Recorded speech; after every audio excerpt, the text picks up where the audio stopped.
दोस्तों नमस्कार। मैं ना सुनांचली कथा कहानी और उपन्यास के संग के साथ पुनः हाजिर हूँ। दोस्तों इस समय हम लोग सुन रहे हैं उपन्यास चरित्रहीन, जिसे लिखा है शरत चंद्र चट्टोपाध्याय ने। दोस्तों अब तक मैं इस उपन्यास के 28 कड़ियों का वाचन अपने वाचन के पिछले क्रम में कर चुका हूँ। तो अब लीजिए सुनिए इस उपन्यास के 29वें भाग का वाचन मेरे अर्थात ना सुनांचली के स्वर में। भोजन करने के बाद बरामदे में दो कुर्सियों पर दोनों ही आमने सामने बैठे थे। सरोजनी ने कहा, एक बात हम लोगों में से किसी के ध्यान में नहीं आई कि भैया के मकान का पता यदि महाराज ढूंढने पर न लगा सका तो स्वयं ही एक गाड़ी बुला लावेगा। लेकिन यह यदि न हो सका तो क्या होगा सतीश बाबू? सतीश ने कहा, यह बात ध्यान में आने पर भी कोई विशेष लाभ न होता। इतनी रात को इतनी दूर कोई गाड़ी वाला भी संभवतः आना नहीं चाहता। या तो आपको यहीं रात्रिवास करना पड़ेगा या फिर पैदल चलना पड़ेगा। इसके अतिरिक्त तीसरा कोई उपाय नहीं है। मैं पैदल चल सकती हूँ, लेकिन आपके अतिरिक्त किसी दूसरे के साथ नहीं। इसका अर्थ मेरे साथ जाने से ही क्या विपत्ति की संभावना नहीं है? क्यों नहीं, लेकिन उसकी पूरी जिम्मेदारी आपके ऊपर है। जवाबदेही आपको करनी पड़ेगी, मुझे नहीं। सतीश ने कहा, मुझे क्यों जवाबदेही करनी पड़ेगी? मेरा अपराध? और किसी के सामने आप भले ही ना करें, अपने सामने तो करनी ही पड़ेगी। यह कहकर एकाएक सरोजनी चुप हो गई। सतीश ने फिर उसका प्रतिवाद नहीं किया, लेकिन उसने स्पष्ट अनुभव किया दोनों की क्षणिक निर्वता के बीच से लज्जा की हवा का एक झोंका बह गया। कोई आ रहा है ना? यह कहकर सरोजनी कुर्सी छोड़कर उठ पड़ी और कुछ देर तक बरामदे की रेलिंग पर टिक कर अंधेरे बगीचे की ओर देखती हुई खड़ी रही। थोड़ी ही देर बाद जब कोई नहीं है कहकर वह अपने स्थान पर लौट आई और अपने कपड़े लत्ते एक बार फिर अच्छी तरह संभाल कर बैठ गई, तब सतीश कोई बात ही न कह सका। इसके बाद दोनों ही चुप होकर बैठे रहे। तब तक बाहर तूफान बंद हो जाने पर भी वर्षा रुकी नहीं थी। एकांत स्थान में स्वप्न प्रकाशयुक्त बरामदे में ये दोनों तरुणावस्था के नर नारी एक दूसरे के आमने सामने जब नीरो हो बैठे रहे, तब एक और अंधे देवता अंतरिक्ष में अवश्य ही मुंह दबाकर हंसे होंगे। यह हंसी काले मेघों के भीतर छिपा खेल खेलता रह गया। वह प्रकृति आकाश वातास प्रकाश अंधकार के माध्यम से कैसे मनुष्य के मनोभावों और चित्तवृत्ति को आकर्षित करती है, इसकी खबर सतीश को कुछ दिन पहले पता लगी थी।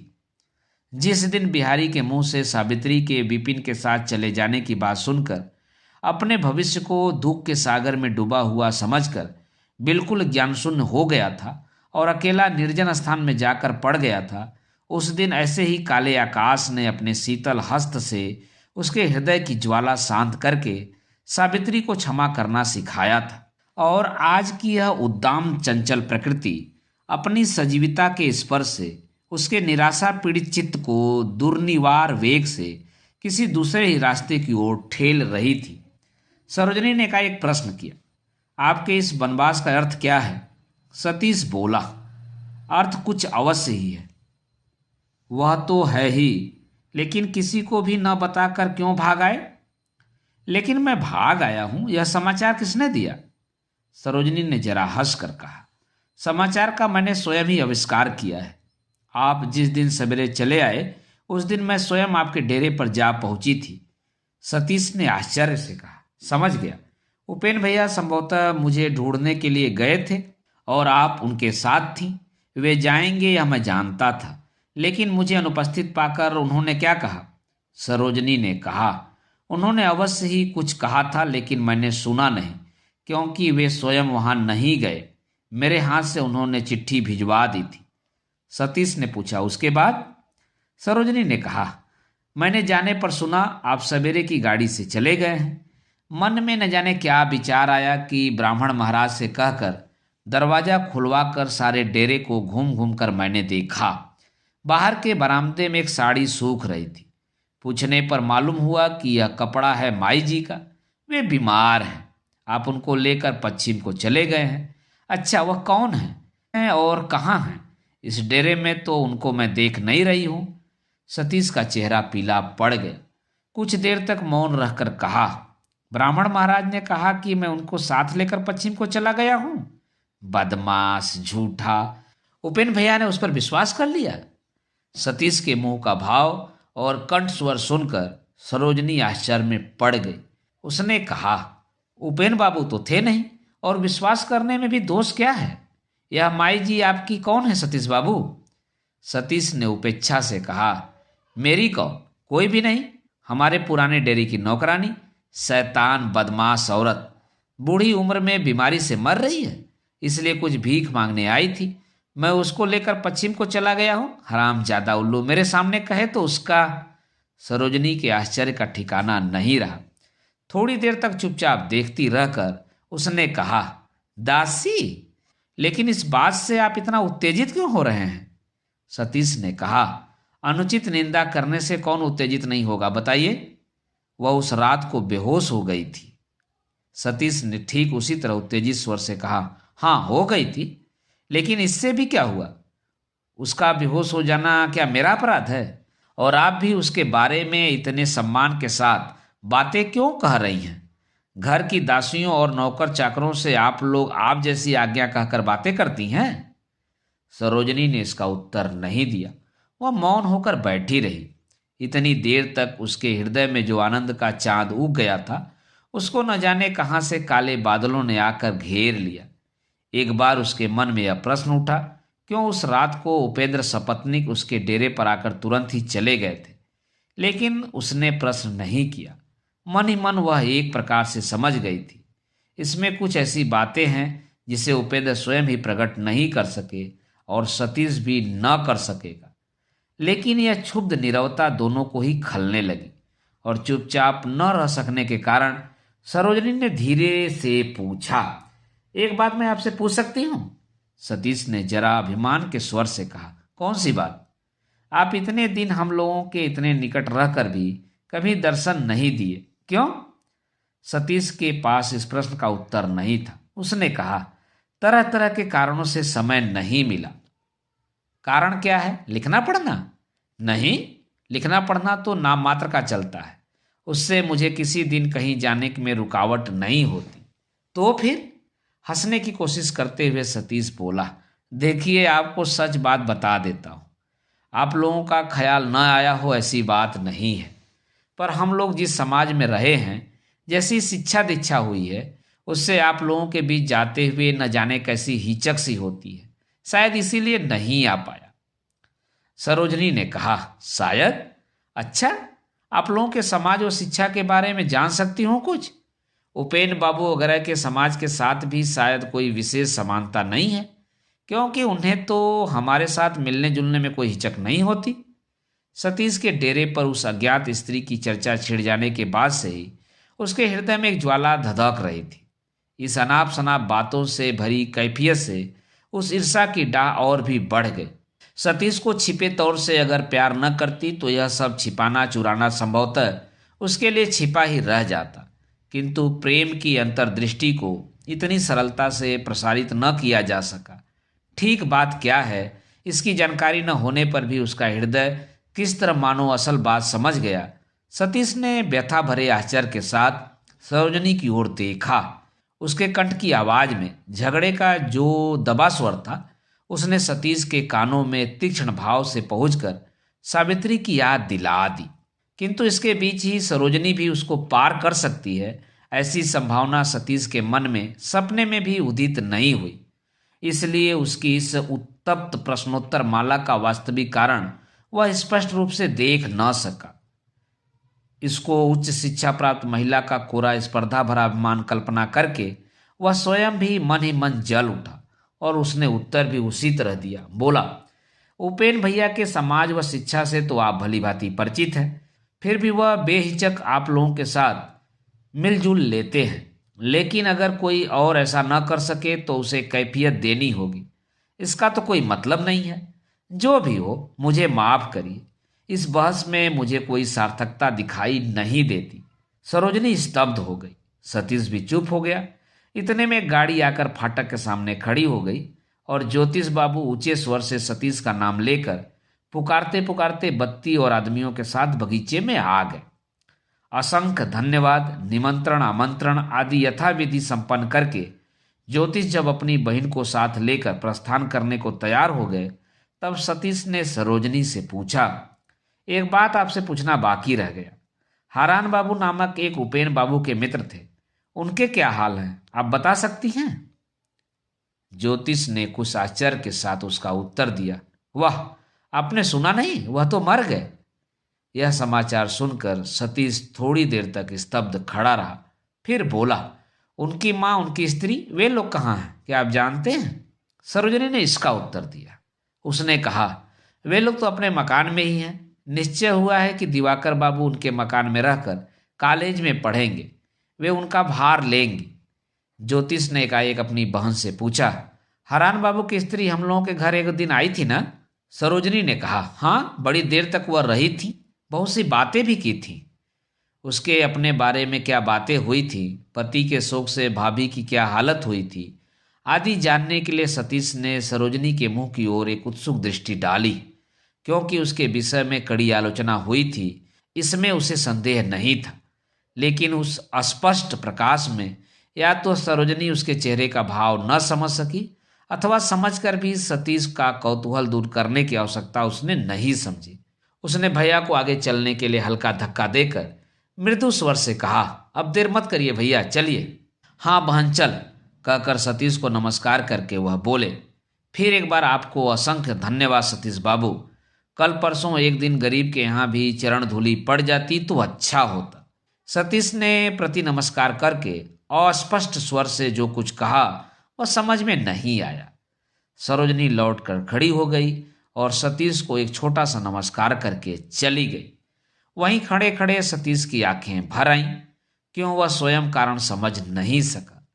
जाने क्यों मन बार बार कहने लगा कि उसकी सावित्री, उसकी भाभी, उसके उपेन, सब ने उसे एक साथ छोड़ दिया है। इस निर्जन कुटिया को छोड़कर उसका अन्यत्र कहीं स्थान नहीं है। दोस्तों, अभी आप सुन रहे थे उपन्यास चरित्रहीन के 29वें भाग का वाचन। अब आइए सुनते हैं इस उपन्यास के 30वें भाग का वाचन मेरे अर्थात नासुनांचली के स्वर में। 2 महीने पूर्व हारान की मृत्यु के समय केवल 2-4 दिनों के लिए कलकत्ता में रहकर दिवाकर वापस चले जाने को बाध्य हो गया। इस बार यह निश्चय हो जाने से कि वह किरणमयी के संरक्षण में रहकर कलकत्ता के कॉलेज में बीए पढ़ेगा, वह अपने नए खरीदे हुए स्टील के बक्स में किताबें, कागज और कपड़े आदि भरकर एक दिन शाम को हारान बाबू के पाथुरिया घाट के मकान पर जा पहुंचा। किरणमयी ने उसको अल्पवयस्क छोटे भाई की तरह स्नेह के साथ ग्रहण किया। मामा के घर में सुरबाला के अतिरिक्त दिवाकर की देखभाल करने वाला कोई नहीं था। फिर उसकी देखभाल में भी महेश्वरी की कड़ी दृष्टि शनि की दृष्टि की भांति अधिकांश समय में ही बहुत सा रस सुखा डालती थी। लेकिन यहाँ इन सब उपद्रवों में से एक भी नहीं था। उपेक्षा से लगाया हुआ गमले का पौधा संयोगवश पृथ्वी की गोद में आश्रय पाकर काफी रस मिलने से जिस प्रकार उसकी सूखी पतली जड़ें मिट्टी के भीतर सहस्रों भुजाएं बढ़ाने लगती हैं, किरणमयी के आश्रय में भी दिवाकर की ठीक वही दशा हुई। महानगरी के विस्तृत और विचित्र वातावरण में पड़कर देखते ही देखते उसकी संकुचित आशा तथा अंधकारपूर्ण भविष्य फड़क उठा। अपने को उसने बड़े रूप में अनुभव किया। बीए फेल करके विद्याभ्यास का उसका पुराना बंधन छिन्न हो गया है, फिर भी नए बंधन में अभी देर है। इस मधुर अवकाश काल में वह निरंतर सर्वत्र घूम घूम कर ज्ञान संग्रह करने लगा। थिएटर देखकर कल्पना लोक में पहुंच गया। जू देखा तो दांतों तले उंगली दबा ली। म्यूजियम देखकर स्तंभित हो गया। शिवपुर का कंपनी बाग देखकर एक निबंध लिख डाला। गगनचुंबी अट्टालिकाओं की ऊंचाई को सिर उठाकर मुंह बाएं देखता ही रह गया। और फिर अंत में एक दिन गाड़ी के नीचे आकर पैर में चोट लेकर लौट गया। चोट बहुत ज्यादा नहीं थी। किरणमयी ने जल्दी से चूना हल्दी गर्म करके लेप लगाते हुए मुस्कुरा कर पूछा, किसके नीचे आ गए छोटे देवर? घोड़ा गाड़ी थी या बैलगाड़ी? गुस्से से दिवाकर ने कहा, घोड़ा गाड़ी। चलो बच गए, नहीं तो लंगड़े पैर थाने में जुर्माना भरने जाना पड़ता। लज्जित स्वर में दिवाकर ने कहा, कुछ नहीं, कल सवेरे तक ठीक हो जाएगा। किरणमयी बोली, वो तो हो ही जाएगा, पर ज्यादा दूर मत जाना। सुना है बच्चे पकड़ने वालों का दल आया हुआ है यहाँ, इसी प्रकार दिन बीत रहे थे। अघोरमयी विभिन्न तीर्थ स्थानों में घूमकर एक दिन घर लौट आई। इसके पहले दो एक दिन जो उन्होंने दिवाकर को देखा था, तब पुत्र शोक से मन इतना दुखी था कि उसके चेहरे की ओर नजर ही नहीं पड़ी। आज इस दाढ़ी मूछ विहीन सुंदर कांति वाले मनोहर लड़के की ओर देखते ही उनका मातृ हृदय स्नेह से पिघल गया। उन्होंने कहा, दीबू, मैं रिश्ते में तुम्हारी मौसी लगती हूँ, मुझे मौसी कहकर पुकारना बेटा। इसके भी माँ बाप जीवित नहीं हैं। सुनकर उनकी दोनों आंखें छलछला आई और बड़े बड़े दो बूंद अश्रुकर्ण आंचल के छोर से उन्होंने पोंछ डाले।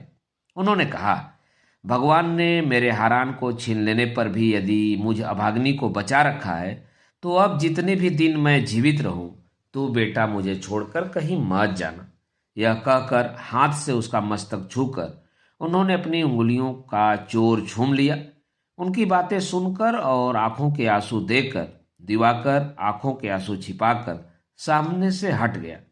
इसके बाद कुछ ही दिनों में उनका दिवाकर के प्रति पुत्र प्रेम जादूगर के माया वृक्ष की भांति बढ़ता ही चला गया। इसी मकान में कई माह पूर्व उनका पुत्र मर गया था। उस निष्ठुर शोक के मातृत्व के खुराक में जंग लग रही थी।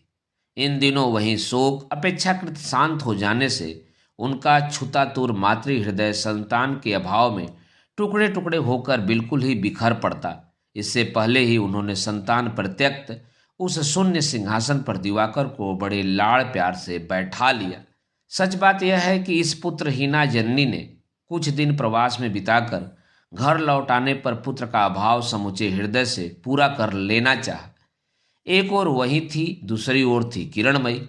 आदर यत्न की कोई सीमा नहीं रही। भूख न होने पर, जरा सा सर्दी जुकाम हो जाने पर जवाबदेही देनी पड़ती है। दिवाकर स्नेह के इस रहस्य को नहीं जानता था। जीवन के इस आकस्मिक परिवर्तन के प्रथम कुछ दिन उसको कुछ अटपटे से जान पड़े। चिर अभ्यस्त अनाधिकार का संकोच बिल्कुल कट जाना नहीं चाहता था, तो भी थोड़े ही दिनों में उसका संकीर्ण मन इन दोनों नारियों के अपरिमित स्नेह से अपरिमित रूप से फैल गया। अंत में एक दिन उसके बहुक्लेशार्जित दुख सहने के अभ्यास सूखे चमड़े की भांति शरीर से अज्ञात रूप से झर गए। इसको भी दिवाकर जान न सका। दिवाकर क्रमशः देखने की सारी जगहें एक एक कर देख डाली। कलकत्ते की सड़कों से अच्छी तरह परिचित व अभ्यस्त हो जाने के कारण गाड़ी वाड़ी के नीचे आने की संभावना भी अब खत्म हो गई थी। अतः दिवाकर ने सभा समिति में योगदान देना, थोड़ा बहुत लिखना शुरू किया। अल्पावधि में ही वह एक मासिक पत्रिका का उत्साही व मान्य लेखक हो गया था।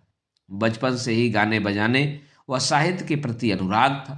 थोड़ी बहुत तुकबंदी भी कर लेता था। अब दिवाकर बंदोपाध्याय के नाम से कहानियां लिखने लगा। कॉलेज के कुछ लड़कों ने मिलकर चंद्रोदय नाम की मासिक पत्रिका निकाली थी।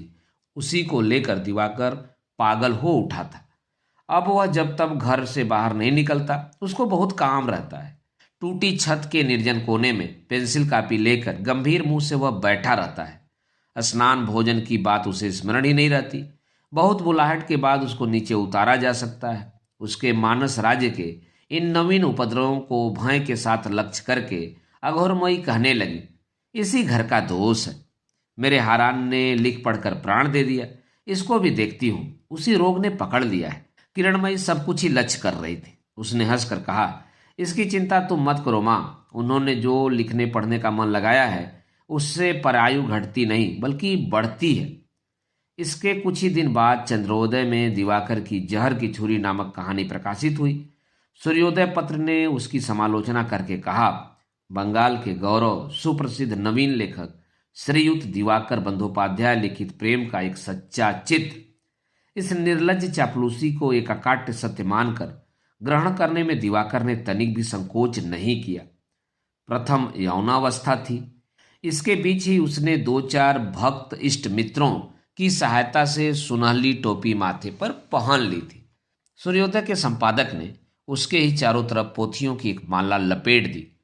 अपरूप साहित्य का यह किरीट माथे पर धारण कर दिवाकर एक दिन सवेरे गर्वोन्नत मुख से रसोई घर में आ पहुंचा। उसके हाथ में वही सूर्योदय पत्र था। किरणमयी रसोई पका रही थी। बोली, तुम्हारे हाथ में यह कैसी पत्रिका है बुआ? ओह, यह एक मासिक पत्र है सूर्योदय, नया निकला है, लेकिन कुछ भी कहो भाभी, खूब लिखता है। किरणमयी सूर्योदय पत्रिका के बारे में कुछ नहीं जानती थी। आग्रह से बोली, सच? तब एक बार देखूंगी। अभी देखोगी?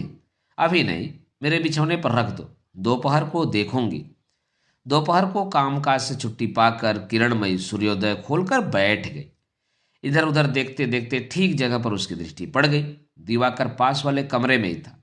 उठकर उसके पास जाकर उसने कहा, कहो बबुआ, जहर की छुरी कहाँ है? समालोचना तो तुमने दिखा दी, अब असल चीज निकालो।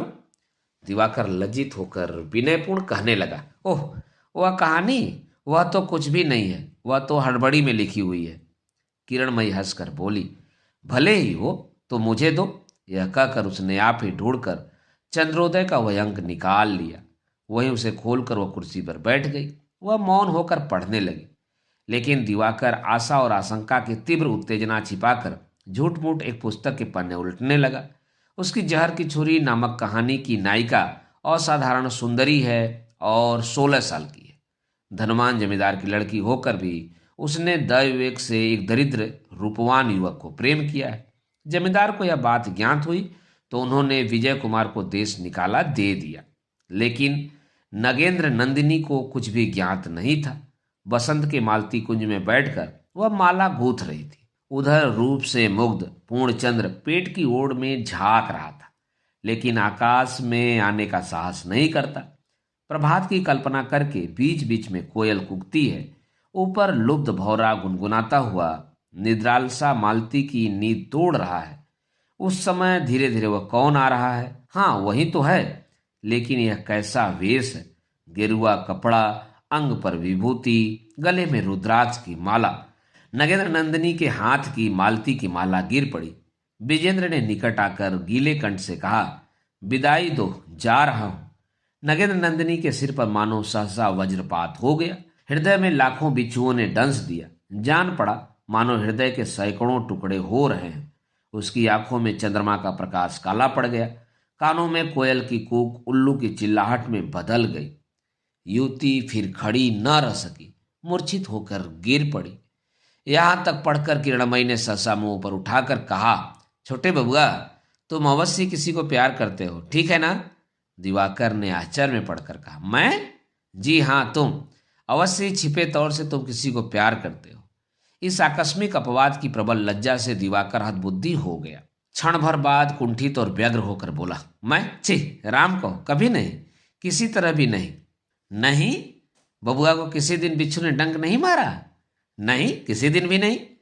किरणमयी ने कहा, आश्चर्य है, क्या किसी डंक को मारते भी नहीं देखा है? नहीं, यह भी मैंने नहीं देखा है। किरणमयी ने और भी आश्चर्य में पढ़कर कहा, तुम्हारा हृदय भी किसी दिन सैकड़ों टुकड़ों में फट गया हो, यह भी तो मालूम नहीं होता। किसी दिन तुमने किसी को प्यार नहीं किया, छोटा सा बिच्छू भी तुमने नहीं देखा, वज्राघात की व्यथा भी कैसी होती है यह भी नहीं जानते, तो फिर विरह ऐसा भयानक होता है, इसका पता तुमको कैसे लगा? किरणमयी उसे किस ओर ठेल रही है यह दिवाकर की समझ में आ गया।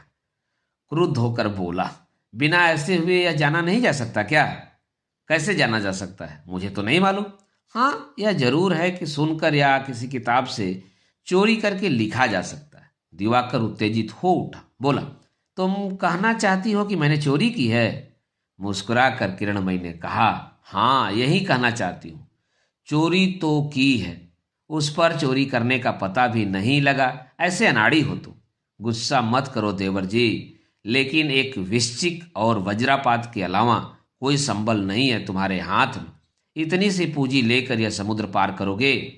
नावल लिखना इतना आसान काम नहीं है, और अगर एक छलांग में समुद्र लांघना चाहते हो तो भी भगवान की कृपा चाहिए, ऐसे ही नहीं हो जाता। उस अप्रत्याशित रूढ़ता से दिवाकर स्तंभित हो गया। आज तक जिससे मीठी मीठी बातें ही सुनता आया था, उसी की अवहेलना और व्यंग्यपूर्ण बातों का क्या जवाब दे, सूझा ही नहीं। कुछ क्षण चुप रहकर उसने धीरे धीरे कहा, तो इतने मनुष्य जो लिख रहे हैं, उन सभी ने क्या प्यार किया है या स्वयं विरह की ज्वाला सह चुके हैं? कब ज्वाला सहने का अवसर पाऊंगा, इस आशा में बैठे रहने से तो देखता हूं साहित्य चर्चा भी छोड़ देनी पड़ेगी। उसकी उत्तेजना देखकर किरणमयी ने हंसकर कहा, इसी को साहित्य चर्चा कहते हैं? इसको कहते हैं अनाधिकार चर्चा। कहते कहते उसके मुंह की हंसी अकस्मात अत्यंत कठोर हो उठी और अपनी ही बातों से मानो हृदय के अंतःस्थल को हिलाकर रक्त से भीग कर भारी और लाल हो गई। म्लान मुख बोली, मेरी बात आज तुम्हारी समझ में नहीं आएगी देवर जी, और कभी समझ में आए भी नहीं, यही भगवान से प्रार्थना भी करती हूँ। लेकिन उम्र में मैं तुमसे बड़ी हूं, अतः एक बात मान लो मेरी। वह यह है कि जिस बात को या चीज को खुद न समझो उसे दूसरों को समझाने की चेष्टा मत करना। जिसे स्वयं न पहचानो उसका उल्टा सीधा परिचय मत देना किसी को भी। दिवाकर ने कोई बात नहीं कही। किरणमयी थोड़ी देर तक चुप रही। उसने भारी गले को साफ करके कहा, यह क्रोध अभिमान की बात नहीं है बबुआ, यह भाग्य की बात है। यह बहुत बड़े अभाग्य की भी बात है। इस संसार में जिन दो चार अभागों को इस निगूढ़ रहस्य का सच्चा परिचय देने का सच्चा अधिकार प्राप्त होता है, इसका गुरुभार को उन्हीं के हाथों में छोड़कर दूसरे कामों में मन लगाओ। उसमें काम भी होगा, नुकसान भी कम होगा। व्यर्थ छत के कोने में मुंह भारी बनाकर बैठे बैठे कल्पना करने से कोई लाभ नहीं होगा। यह बात मैं तुमको निश्चित रूप से कहे देती हूं। दिवाकर ने नरम होकर कहा, कल्पना क्या कोई वस्तु ही नहीं है? कुछ भी नहीं है, यह बात मैं नहीं कहती। लेकिन कोरी कल्पना जो वस्तु गढ़ सकती है वह प्राण नहीं डाल सकती, ढो सकती है, मार्ग नहीं दिखा सकती। उसी राह दिखाने के प्रकाश का पता जब तुम नहीं पाते तब तक तुम्हारा बिच्छू केवल तुम ही को डंक मारेगा और किसी के शरीर पर डंक गड़ा न सकेगा। उसकी अंतिम बात पर दिवाकर मन ही मन जल उठा और मुंह उदास बनाकर बैठा है यह देखकर किरणमयी ने फिर मुस्कुरा कर कहा, लेकिन मैं सोचती हूँ बबुआ कि तुम्हारे इस सूर्योदय महाशय के आंसू न रुकने का कारण क्या है? अंत में नगेंद्र नंदिनी विष खाकर मर तो नहीं गई? कुपित दिवाकर ने कोई उत्तर नहीं दिया। किरणमयी कहानी के अंतिम भाग पर दृष्टि डालकर बोली, यही तो है। यह कहकर ऊंचे स्वर से वह पढ़ने लगी। लेकिन शमशान में वह किसका शव लिए जा रहे थे, किसके पीछे वह असंख्य मनुष्य छाती पीटते पीटते चले जा रहे हैं, किसके शोक में निरपति तुल्य परम प्रतापी जमींदार पागल की भांति हो गए हैं। ओह, यह क्या ही हृदय विदारक दृश्य है। विजेंद्र धीरे धीरे उसी ओर अग्रसर होने लगा। इसके आगे किरणमयी और न पढ़ सकी। हंसकर पत्रिका दिवाकर के ऊपर फेंक कर उसने कहा, बहुत देर हो गई, जाऊं। यह कहकर हंसती हुई वह चली गई। दोस्तों, अभी आप सुन रहे थे उपन्यास चरित्रहीन के 30वें भाग का वाचन मेरे अर्थात ना सुनांचली के स्वर में। दोस्तों, इस उपन्यास के आगे के कड़ियों को आप सुन सकते हैं मेरे वाचन के अगले क्रम में। तो जुड़े रहें कथा कहानी और उपन्यास के साथ। धन्यवाद।